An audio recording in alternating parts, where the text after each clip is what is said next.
नमस्कार, मैं ज्योति श्रीवास्तव। आप देख रहे हैं सी न्यूज भारत। वक्त हो चुका है बुलेटिन का। बुलेटिन में आज बात होगी छत्तीसगढ़ की, जहां भाजपा प्रत्याशी बीरेंद्र साहू पहुंचे देवरी बंगला। लोगों ने किया भव्य स्वागत। आगे बात करेंगे मोतिहारी की, जहां नर्सिंग होम के लिफ्ट गिरने से करीब आधा दर्जन से अधिक लोग हुए जख्मी। साथ ही आगे चर्चा होगी पाकुड़ की, जहां कौशल विकास कार्यक्रम का किया गया आयोजन। इन तमाम खबरों पर विस्तार से करेंगे चर्चा। फुटवेयर ट्रेड के महाकुंभ कहे जाने वाले मीट एट आगरा के 15वें संस्करण की तैयारियों को अंतिम रूप दिया जा चुका है।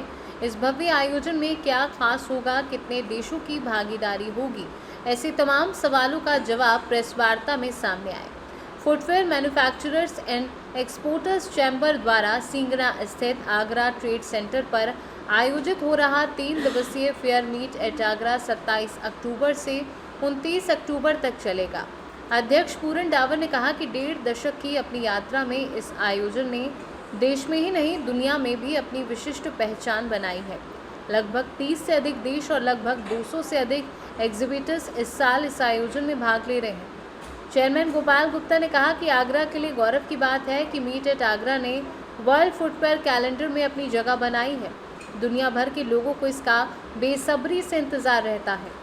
संस्थापक अध्यक्ष दलजीत सिंह, महासचिव राजीव वासन, सचिव ललित अरोड़ा, प्रदीप वासन ने कहा कि केंद्रीय मंत्री पीयूष गोयल मुख्य अतिथि और विशिष्ट अतिथि के रूप में केंद्रीय राज्य मंत्री professor SP Singh Baghel, cabinet मंत्री बेबी रानी मौर्य और योगेंद्र उपाध्याय, सांसद राजकुमार चाहर शामिल होंगे। Upendra Singh, lovely F make के श्याम बंसल, चंद्रशेखर, अजय शर्मा और ब्रजेश शर्मा मौजूद रहे। मीट एट आगरा का 15वां एडिशन 27, 28, 29 अक्टूबर को होने जा रहे हैं। इसमें देश विदेश से, देश के हर भाग से, चाहे वो चेन्नई हो, कलकत्ता हो, जालंधर हो, दिल्ली हो, नोएडा हो, देश के हर हिस्से से जो कंपोनेंट मैन्युफैक्चरर हैं, और कम से कम 35 कंट्रीज का रिप्रेजेंटेशन कंपोनेंट्स का इस मीट एट आगरा में रहने वाले हैं। ये फेयर एपमेक ऑर्गेनाइज करती है अपने सप्लायर्स के लिए, अपने कंपोनेंट के लिए, ताकि ये क्लस्टर लंबे समय तक चलता रहे। आगरा में हम लोग एक्सपोर्ट इंडस्ट्री को का प्रतिनिधित्व करते हैं, लेकिन अपनी हमारी कॉर्पोरेट सोशल रिस्पॉन्सिबिलिटी है, जिसके अंतर्गत कि हम अपनी जो आने वाली जनरेशन है या जो जहाँ पर आर्टिजन काम कर रहे हैं, जो डोमेस्टिक काम कर रहे हैं, वो अपने आप को अपलिफ्ट करके हम लोग चाहें तो। आगरा से सी न्यूज संवाददाता अनुज उपाध्याय की रिपोर्ट। खबर बालोद से है, जहां जिले के अंतर्गत आने वाले गुंडरदेही ब्लॉक में बीजेपी के प्रत्याशी के रूप में बीरेंद्र साहू पर भरोसा जताया है, जो कि एक बार और गुंडरदेही विधानसभा के विधायक रह चुके हैं। पहले तो पार्टी के लोगों द्वारा इस प्रत्याशी का पुतला दहन भी किया गया था, लेकिन मनोनीत होकर सभी लोग एक साथ इसके समर्थन में लग गए हैं। गुंडरदेही विधानसभा क्षेत्र से भारतीय जनता पार्टी प्रत्याशी बीरेंद्र साहू का आगमन देवरी बंगला में जोर शोर से आतिशबाजी, पटाखे फोड़कर किया गया, जिसमें भारतीय जनता पार्टी के कार्यकर्ताओं व पदाधिकारियों का योगदान रहा। भारतीय जनता पार्टी से जो अभी विधायक के रूप में बीरेंद्र साहू को प्रत्याशी घोषित किए हैं, आम किसानों के उसके आम पार्टी के कौन सा मुद्दा है? कौन सा मुद्दा लेके, मतलब मेरा कहने का मतलब ये है, मुद्दा तो इतना है कि हम गिना नहीं सकते। जब से कांग्रेस सरकार आई है तब से मुद्दा ही मुद्दा है। विकास कहाँ हुआ है? कुछ हुआ क्या? भारतीय जनता पार्टी की सरकार थी उस समय, इतना काम हुआ है कि आज तक कांग्रेस वाले उस कार्य को बता रहे हैं कि ये मेरा काम है। अभी भी कांग्रेस वाले लोग केंद्र सरकार की योजनाओं का भूमि पूजन और लोकार्पण करते करते 5 साल हो गया इनका कोई काम नहीं हुआ है। जब पुनरुद्धार के लिए, जब स्कूल के लिए पैसे दिया जाता है, उसका भूमि पूजन और लोकार्पण मुख्यमंत्री जी करते हैं, विधायक जी करते हैं। यही है कांग्रेस का हाल। इसलिए भारतीय जनता पार्टी के कार्यकर्ता और नेता ठान चुके हैं कि भारतीय जनता पार्टी की सरकार लाना है और ऐसे किसान विरोधी और हमारी महिला विरोधी सरकार को उखाड़ के फेंकना है। सर, अभी गुंडरदेही ब्लॉक से आपको भारतीय जनता पार्टी में प्रत्याशी के रूप में चुने गए हैं, तो आपके आम जनता किसान के लिए क्या मुद्दा है? भारतीय जनता पार्टी केंद्रीय नेतृत्व के द्वारा मुझ जैसे एक छोटे से कार्यकर्ता को भारतीय जनता पार्टी ने प्रत्याशी बनाया है। इसके लिए मैं केंद्रीय नेतृत्व, प्रदेश नेतृत्व का आभार व्यक्त करता हूँ।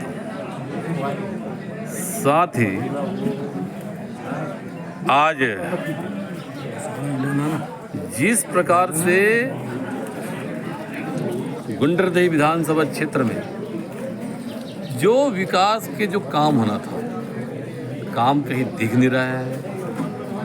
चारों तरफ भ्रष्टाचार का बोलबाला हमारे गुंडरदेही में विधानसभा में देखने को मिल रहा है। इस भ्रष्ट सरकार को उखाड़ फेंकने के लिए गुंडरदेही विधानसभा क्षेत्र के एक मतदाता जनता आज तैयार खड़ी है और भारतीय जनता पार्टी की सरकार और गुंडरदेही में विधायक भारतीय जनता पार्टी का बने, इसके लिए आज कार्यकर्ता कमर कस। छत्तीसगढ़ से सीनू संवाददाता रमेश कुमार चेलक की रिपोर्ट। इस वक्त की बड़ी खबर बिहार के मोतिहारी से सामने आ रही है, जहां एक निजी हॉस्पिटल में उस वक्त अफरा तफरी मच गई जब अचानक भरभराकर नर्सिंग होम का लिफ्ट गिर गया, जिसमें करीब आधा दर्जन से अधिक लोग जख्मी हो गए। जख्मी में एक परिवार के 4 लोग गंभीर रूप से घायल हुए, जिसमें एक व्यक्ति की स्थिति नाजुक बताई जा रही है और 2 महिला का पैर टूट गया है, जिसमें एक व्यक्ति को चोटें आई हैं। उसके अलावा एक और परिवार में 2 लोग बुरी तरह से जख्मी हो गए हैं, जिनमें एक छोटी बच्ची का पैर टूट गया है। उसके अलावा एक व्यक्ति का सर में काफ़ी चोटें आई हैं। इन सभी को सदर अस्पताल में भर्ती कराया गया है, लेकिन एक व्यक्ति की स्थिति नाजुक देख डॉक्टर ने उसे प्राथमिक इलाज कर रेफर कर दिया है। घटना हमारा दाती भर्ती था संजीव रंजन तो भर्ती था, रात भर सब गया और बच्चियाँ थी पूरी इसे सीरियस है, पारी नहीं चल रहा है। तो दाती का मुंह में जन्मे करते हैं, नाना नानी एक ऐसा होता है। तो हम लोग आज वहाँ से सवेरे बस पकड़ के आए हैं और उसके बाद यहाँ पर गए हैं वहाँ। हाँ, तो हम लोग जा रहे थे मसलिया की तरफ से। मसली वाला जो था सफाई कर्मी से उसे माना किया कि नहीं लिफ्ट से आइए, और लिफ्ट पर तो गाड़ी वाड़ी सब लोग चढ़ रहा था। कुछ देर बाद हम लोग चढ़े हैं, ऊपर गया है और उसके बाद में इतना तेज आवाज हुआ है, आवाज के साथ लगता था बारूदी टाइप गंध भी आ रहा था। पता नहीं क्या था, भगवान जाने। मान घर्षण वर्षण का भी जो होता है गंध होता है, लोहा घर्षण होता है, उस टाइप गंध भी था। पर एक बैग आवाज आई, एक बैग भी आपका पैर भी आपका धस जा रहा नीचे की तरफ, दोनों पैर लगा है कि इधर टूट गया। किल्ली जो है कहाँ घर है? घर है कसरिया। नाम क्या है? नाम है मोहन प्रसाद। घटना हुआ कि हम लिफ्ट से जा रहे थे, गार्ड रूम का नहीं जाने दिया, सीढ़ी से नहीं जाने के कारण हमारा पैर टूट गया। उसके बाद बोल रहा था कि तुम लिफ्ट से चले जाओ। वो लोग लिफ्ट टूट कर गिर गया। घर कहाँ है? हवाले। नाम क्या है? अभी हमारे पास ये अभी एक जो पेशेंट हैं सामने अभी भी लेटे हुए हैं, उनका अभी एक पेशेंट है, बाकी इनको अभी बहुत गंभीर चोट है। दोनों साइड पैर के जो एंकल जॉइंट है उस पास में उनका लैक्सेरेटेड वुंड था, दोनों पर अभी स्टिच करके फिर ब्लीडिंग को कंट्रोल करके प्राइमरी ट्रीटमेंट दिए हैं, फिर उनको हायर सेंटर के लिए रेफ़र किया। हाँ, हायर सेंटर। कुल कितना पेशेंट आया? उससे मेरे से पहले ड्यूटी वाले में कुछ लोग आए हैं, अभी मेरे ड्यूटी में एक ये हैं, और भी 3-4 पेशेंट और भी थे। वो लोग चले गए? हाँ, वो लोग नहीं, प्राइमरी ट्रीटमेंट लेके गए हैं। रेफर किया गया? उनका रेफर नहीं था, उन लोग का रेफर नहीं था। वाले मरीज एक रेफर में यही है। उनकी स्थिति गंभीर? हाँ, ये उससे मेरे से पहले वाले पेशेंट जो डॉक्टर साहब थे वो देखे हैं, 2 बजे से पहले के वाले डॉक्टर साहब को देखे हैं। लिफ्ट टूटने से बताएं, पेशेंट के द्वारा बताया गया कि रानी हॉस्पिटल में लिफ्ट टूट के गिर गए, इसके कारण मेरे पैर में चोट आई। उनके कोई पोता एडमिट है वहाँ पे, उसके लिए गए थे। क्या नाम है सबका? डॉक्टर सफ़ी है। मोतिहारी से सीनू संवाददाता सचिन कुमार अंशु की रिपोर्ट। पाकुड़ सोना जोड़ी स्थित भारतीय स्टेट बैंक RCT पाकुड़ के प्रांगण में कौशल विकास कार्यक्रम का आयोजन किया गया। दीनदयाल उपाध्याय ग्रामीण कौशल योजना के तहत मंत्री आलमगीर आलम ने 100 बेरोजगार युवक एवं युवतियों को हरी झंडी दिखाकर रांची और रायपुर के लिए रवाना किया। ग्रामीण विकास मंत्री ने मीडिया के माध्यम से अपील करते हुए कहा कि योग्य एवं ज़रूरतमंद लोगों को योजना से जोड़ने में अपनी महत्वपूर्ण भूमिका निभाएं। साथ ही कहा कि अगर इस योजना को सही तरीके से धरातल पर उतारा जाए तो पाकुड़ में ये योजना मील का पत्थर साबित होगी और प्रमाण पत्र बांटे गए। FLCRP दीदियों को प्रशिक्षण के 47 एवं प्रमाण पत्र का इस दौरान वितरण भी किया गया। Jharkhand state livelihood promotion society के द्वारा आयोजित समारोह में शनिवार को ग्रामीण विकास मंत्री आलमगीर आलम अध्यक्षता कर रहे थे। इस दौरान उप विकास आयुक्त मोहम्मद शाहिद अख्तर, कांग्रेस जिलाध्यक्ष कुमार सरकार, जिला प्रवक्ता मुख्तार हुसैन तथा अन्य अतिथियों को पौधा देकर उनका स्वागत किया गया।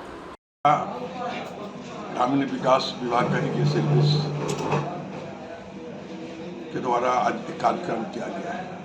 आप लोग जानते हैं कि दीनदयाल उपाध्याय ग्रामीण योजना के तहत विशेष करके ग्रामीण क्षेत्र का वैसे लोगों को जोड़ने के काम करते हैं कि उसके द्वारा जोड़कर उसको ट्रेनिंग देकर उसको लाभ मिले, उसका परिवार को लाभ मिले। और ये कार्यक्रम विगत दिनों से हम लोग कराते आ रहे हैं। आप देखे होंगे कि इसके पहले भी एक मीटिंग हमने कार्यक्रम किए थे और प्रशिक्षण देकर सभी को एक करके सिलाई मशीन हम देने के काम किए थे। और उस मीटिंग में जिन लोगों को ट्रेनिंग देकर फिर 4 महीने का बाद फिर उनको बुलाने के काम किए, उन लोगों ने कहा कि हम लोग का एक सबसे लोएस्ट उसका 9,000 रुपया उसका समथिंग हुआ था और सबसे हाईएस्ट 28 या 30,000 रुपया मुझे याद नहीं पड़ता है। तो कम से कम हम कुछ महिलाओं को उस पर जोड़कर उसका परिवार का एक स्वावलंबी उसको देने के बने, खुद अपने से कमाकर अपने परिवार को पालने का एक रास्ता निकालने के काम हम किए और इसी तरह निरंतर हमने प्रयास किया। अभी हाल में 681 या 41 लोगों को ट्रेनिंग देकर 341 लोगों को हम रिप्लेसमेंट कराने के काम किया और बाकी को भी कराएंगे। आज 98 मेल और फीमेल यहाँ से ट्रेनिंग देकर हम भेजे और हमने सब शब्दों में कहा, शायद आप भाषण में सुनेंगे कि जब तक जो इसको ट्रेनिंग देने के बाद इनको जब तक रिप्लेसमेंट नहीं मिलता है, जो ट्रेनिंग देते हैं या खिलाते पिलाते हैं उसको तब तक उसका पैसा नहीं दिया जाता है। तो हम 98 आदमी को भेजे तो नहीं, आज नहीं तो कल उसका फिर रिप्लेसमेंट होगा, कहीं नौकरी लग जाएगा। और दूसरी तरफ क्या है कि आज बच्चे पढ़कर निराश और हताश हो जाते हैं, बच्चियाँ हो चाहे बच्चे हो, वो सरकारी नौकरी की तरफ उसका ज़्यादा ध्यान रखता है। लेकिन आज के दिन में सरकारी नौकरी कितने प्रतिशत लोगों को मिलता है वो सारे जानते हैं। लेकिन सेल्फ एम्प्लॉयमेंट, खुद अपने कुछ बनाकर या खुद अपने कुछ तैयार करके अपना हुनर दिखाकर आप कमा सकते हैं। अगर एक छोटी सी बिजनेस को अगर सिर्फ अपने से करते हैं हम, तो उसमें अगर कोई फैक्ट्री या छोटी सी लेड मशीनें हम खोल देते हैं तो कम से कम 5 या 10 आदमी को हम रोजगार दे सकते हैं। तो एक मेरा भी रोजगार हुआ और उस समय से 5-7 आदमी को रोजगार देने के काम किया। इसी तरह पाकुड़ लेकर पूरे झारखंड में इस व्यवस्था ग्रामीण विकास के द्वारा किया गया है। और सबसे बेहतर और एक खुशी की बात हम कहना चाह रहे हैं कि झारखंड में पहले ग्रामीण क्षेत्र को लोगों का अपना फसल उपज होने के बाद उसका मार्केटिंग के लिए कोई जगह नहीं था या उसका गांव कोई नहीं पहुंचता था, 1-2 आदमी पहुंचकर पौने दाम में खरीद लेता था। लेकिन वही सोच और विचार करके हम लोगों ने तमाम झारखंड में रोडों से जोड़ने के लिए हम लोगों ने नई योजना निकाला है और पूरे झारखंड में नवंबर के बाद काम भी शुरुआत हो जाएगा। चाहे वो स्कूल हो, चाहे हॉस्पिटल हो, चाहे ब्लॉक हो, उसको हम चाहते हैं कि 40-50 मिनट में वो अपना मुख्यालय जा सके। तो ग्रामीण क्षेत्र को विकसित करने के लिए वहाँ की ग्रामीण जनता को ज़्यादा से ज़्यादा लाभ मिले, सहूलत मिले, उसकी दिशा में होता है। पाकुड़ से सीनू संवाददाता पंकज भगत की रिपोर्ट। शारदीय नवरात्रि के पहले दिन जिले के सभी देवी मंदिरों में भक्तों की भारी भीड़ उमड़ पड़ी। शहर के लगभग 150 वर्ष पुराने मनसा देवी मंदिर में सुबह से ही भक्तों की लंबी लंबी लाइन लगी हुई है। इस देवी मंदिर में लोगों की इतनी आस्था है, जो भी भक्त लगातार देवी माँ के 9 अलग अलग रूपों की पूरी विधि विधान से पूजा पाठ करता है, देवी माँ उसकी सभी मनोकामनाओं को पूरा करती है। इसी आस्था और विश्वास के साथ लोग बड़ी दूर दूर से देवी माँ के दर्शन के लिए आते हैं। शारदीय नवरात्रि अब की बार पूरे 9 दिन चलेंगे। शास्त्रों के अनुसार कलश स्थापना का मुहूर्त सुबह 10:24 से शुरू होकर 11:26 तक रहेगा। देवी भागवत पुराण के अनुसार देवी दुर्गा को ब्रह्मांड की सर्वोच्च एवं परम शक्ति देवी कहा गया है। पुराणों की मान्यता के अनुसार जो भक्त 9 दिन तक लगातार देवी माँ के अलग अलग रूपों की पूजा व उपासना करते हैं, देवी माँ उनकी सभी मनोकामनाओं को पूरा करती हैं। क्या नाम है आपका? नीलम। आज नवरात्र का पहला दिन है, आप मंदिर आई हैं, तो क्या आस्था है देवी माँ के मंदिर में? देवी माँ के मंदिर में जो भी मांगो सारी मुरादें पूरी होती हैं। ये सैकड़ों पुरानी मंदिर है। यहाँ जो भी भक्त आते हैं, जो कुछ भी मांगते हैं, उनकी मुरादें पूरी होती हैं। हम भी कई वर्षों से यहाँ लगातार आ रहे हैं। आज नवरात्र का पहला दिन है, इसलिए हम आज भी आए हैं। क्या नाम है आपका? राजन मिश्रा नाम है मेरा। अच्छा, ये आज नवरात्र का पहला दिन है, आप मंदिर आए हैं। जी क्या आस्था है देवी माँ की? यहाँ की आस्था मैंने बहुत सुनी है, और जैसे मैं यहाँ जॉब करता हूँ और ये फेविकोल कंपनी में हूँ, तो यहाँ जॉब करता हूँ, पता चला यहाँ बहुत अच्छा मंदिर है माता रानी का, जो कि शक्तिपीठ कहा जाता है। तो फिर मैं अपनी वाइफ के साथ, जैसे आप देख सकते हैं, अपनी वाइफ के साथ मैं आया हूँ और रेगुलर मैं बीच बीच में आता रहता हूँ यहाँ पर। रायबरेली से सीनू संवाददाता मृदुलेश त्रिपाठी की रिपोर्ट। उमरी थाना पुलिस को मुखबिर द्वारा सूचना मिली थी कि उत्तर प्रदेश के बॉर्डर पर स्थित पांडरी रोड से 2 बदमाश बाइक पर सवार होकर भिंड की तरफ आ रहे हैं। मिली सूचना पर उमरी थाना प्रभारी ने अपने पुलिस के साथ पांडरी रोड पहुंचे तो एक बाइक पर सवार 2 युवक दिखाई दिए। जब उनकी तलाशी ली गई तो बाइक में छुपी 154 ग्राम स्मैक मिली, जो भिंड किसी को देने जा रहे थे। पुलिस के मुताबिक पकड़ी गई स्मैक की कीमत 15,50,000 रुपए है। वहीं पुलिस ने तस्करों से एक बाइक भी बरामद की है। तो बताइए, उम्र में कार्रवाई हुई है, इसमें पकड़ी गई कितनी मामला? जी, जैसा कि आप सबको विदित है कि चुनावी आचार संहिता चल रही है और विधानसभा 2023 की प्रिपरेशंस के तहत हमने इंटर स्टेट बॉर्डर पर सब लगभग 3 नाके लगाए हुए हैं। इसी में जो इटावा की तरफ से भिंड आने वाला रास्ता है, थाना उमरी के अंतर्गत पांडरी नाका लगाया हुआ है। इस पर गत दिवस हमको मुखबिर से भी सूचना मिली कि कोई 2 लड़के कुछ नार्कोटिक ड्रग्स से संबंधित चीज़ें लेकर इस तरफ भिंड की तरफ आ रहे हैं। तो उसको स्ट्रेंथिंग किया गया और डेवलप किया गया, और उन लोगों को जब आने की सूचना मिली तो एक मोटरसाइकिल पर 2 लड़के आ रहे थे। उनको रोककर जब जांच की गई, चेक किया गया, तो उनके पास से अवैध मादक पदार्थ मिला। इस अवैध मादक पदार्थ को जब प्राथमिक तौर पर जाँच किया गया तो यह स्मैक की श्रेणी में आता है और ये लगभग 155 ग्राम के आसपास प्राप्त हुई है। मोटरसाइकिल में छुपा के रखे हुए थे, उसको लिया गया और थाना प्रभारी रविंद्र शर्मा द्वारा संपूर्ण कार्रवाई की गई। ये जो ग्रुप पकड़ा गया है आपके द्वारा, इनका बैकग्राउंड क्या है और जो अंतर्राष्ट्रीय बाजार में इसकी क्या कीमत है? दोनों ही अभी यंग लड़के हैं, पूछताछ जारी है और इनकी लगभग 15,50,000 के आसपास कीमत आंकी गई है। प्रथमतः ये काफ़ी सराहनीय कार्य किया गया है, जिसमें हमारी टीम जो लगी हुई थी उनको पुरस्कृत किया जाए। भिंड से सीनू संवाददाता विनोद शर्मा की रिपोर्ट। खबर सिरौंज से है। यहां पर वर्तमान विधायक उमाकांत शर्मा को दोबारा टिकट मिल गया है। इसी के साथ विधानसभा सिरौंज लटेरी में चुनाव की तैयारी को लेकर बैठक का आयोजन किया गया है, जिसमें विधानसभा से हजारों कार्यकर्ता इस बैठक में सम्मिलित हुए। माना जा रहा है कि इस बैठक के द्वारा ही चुनाव प्रचार का आरंभ हो गया है। सभी कार्यकर्ताओं को अपनी जिम्मेदारी और चुनाव आयोग द्वारा बनाए गए नियम शर्तों के अनुसार ही चुनाव प्रचार किया जाएगा। ये जानकारी वरिष्ठ कार्यकर्ता शिव कुमार भार्गव एवं वरिष्ठ अतिथियों द्वारा दी गई है। सिरौंज से कैमरा पर्सन देवेंद्र कर्मी के साथ चंद्रेश सैनी की रिपोर्ट। खबर गाजीपुर से है, जहां गाजीपुर जिले के सनेहुआ गांव के कंपोजिट विद्यालय में ग्राम प्रधान जितेंद्र सरूज के द्वारा जिला चैंपियनशिप महिला एवं पुरुष कबड्डी प्रतियोगिता का शुभारंभ किया गया। इस प्रतियोगिता के उद्घाटनकर्ता खंड विकास अधिकारी भीमराव व राकेश तिवारी के द्वारा किया गया। ग्राम प्रधान जितेंद्र सरूज ने बताया कि जिला चैंपियनशिप महिला एवं पुरुष कबड्डी प्रतियोगिता में जनपद व गैर जनपद की महिला व पुरुषों ने बढ़ चढ़ कर हिस्सा लिया। प्रतियोगिता का फाइनल मैच कठवा मोड़ की टीम ने जीता, वहीं सेकंड पोजीशन में सलामतपुर की टीम रही। बता दें कि इस प्रतियोगिता को देखने के लिए जनपद व गैर जनपद के लोगों की भारी संख्या में देर रात तक कंपोजिट विद्यालय में भीड़ जमा रही। मुख्य अतिथि में आए मेहमानों ने खिलाड़ियों की प्रतिभा को देखते हुए उत्साहवर्धन के लिए अच्छे खेल पर ताली भी बजाते रहे और बच्चों को इनाम भी देते रहे। सर, आपका नाम क्या है? नाम जितेंद्र कुमार सरोज है, सनेवा ग्राम प्रधान प्रतिनिधि। सरेंगा गांव में कबड्डी प्रतियोगिता आपके द्वारा की जा रही है, कितनी टीमों ने हिस्सा लिया और कितने दिन का ये टूर्नामेंट है?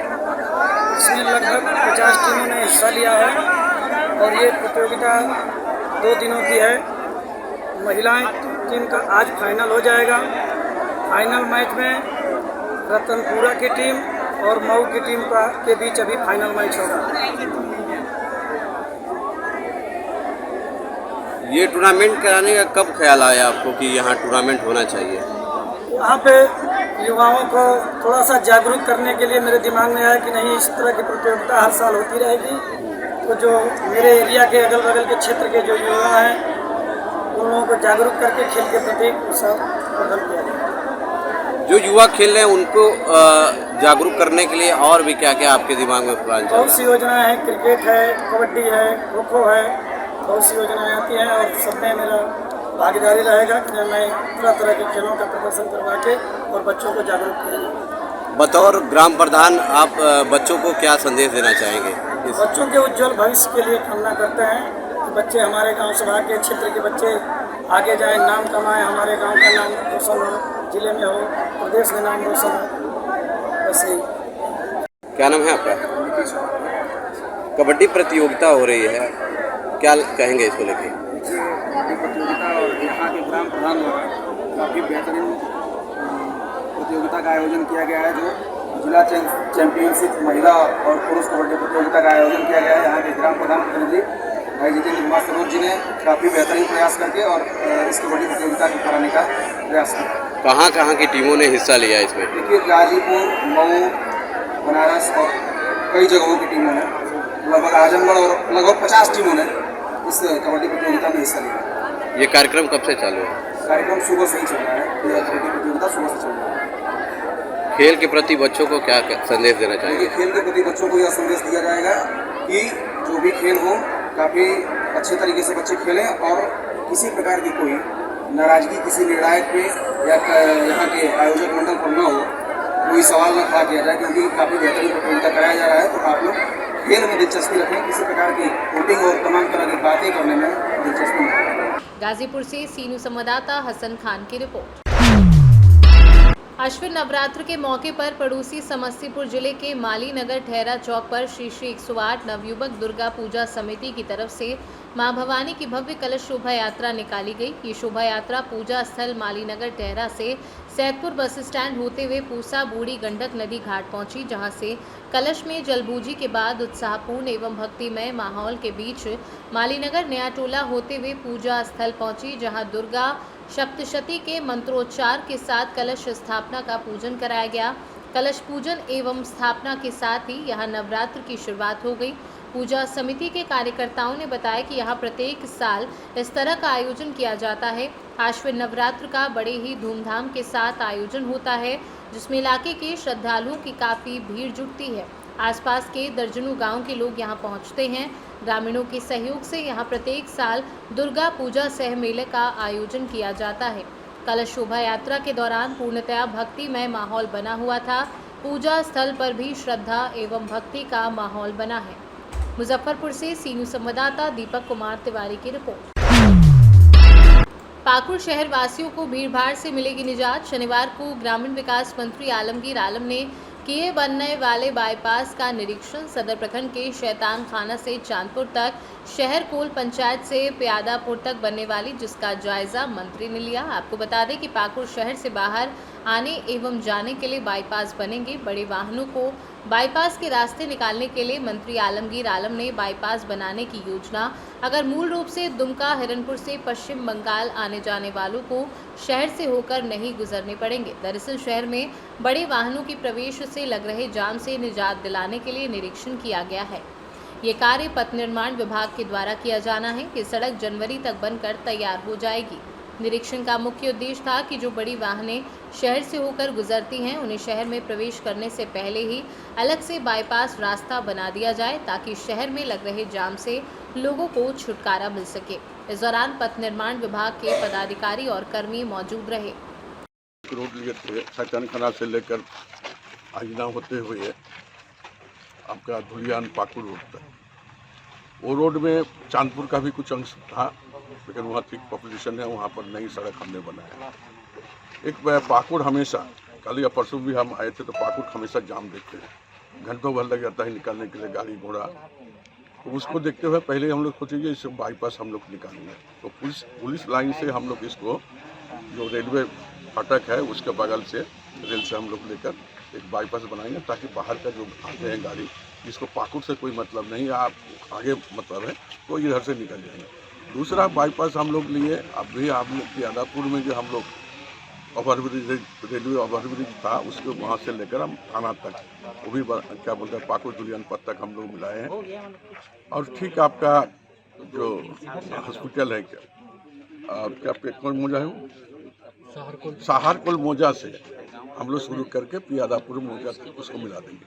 तो इसमें क्या होगा कि जो ट्रैफिक का जाम रेगुलर शाम सवेरे पूजा के दिन में तो चलना दोहर हो जाता है, ये समस्या से निदान के लिए विभाग की ओर से काम को शुरुआत किया गया था और वो बहुत जल्द स्वीकृत भी एक होने वाला है और ये तो स्वीकृत है, उसमें काम चल रहा है। और आने वाले समय में यहाँ पर ट्रैफिक जाम की समस्या जो है जो जूझ रहे थे पब्लिक और ऐसा नहीं है। ये सभी जो सड़कें पाकुड़ से सी न्यूज़ संवाददाता पंकज भगत की रिपोर्ट। फिलहाल के लिए बुलेटिन में बस इतना ही। देश दुनिया की तमाम खबरों को जानने के लिए आप देखते रहिए सी न्यूज़ भारत।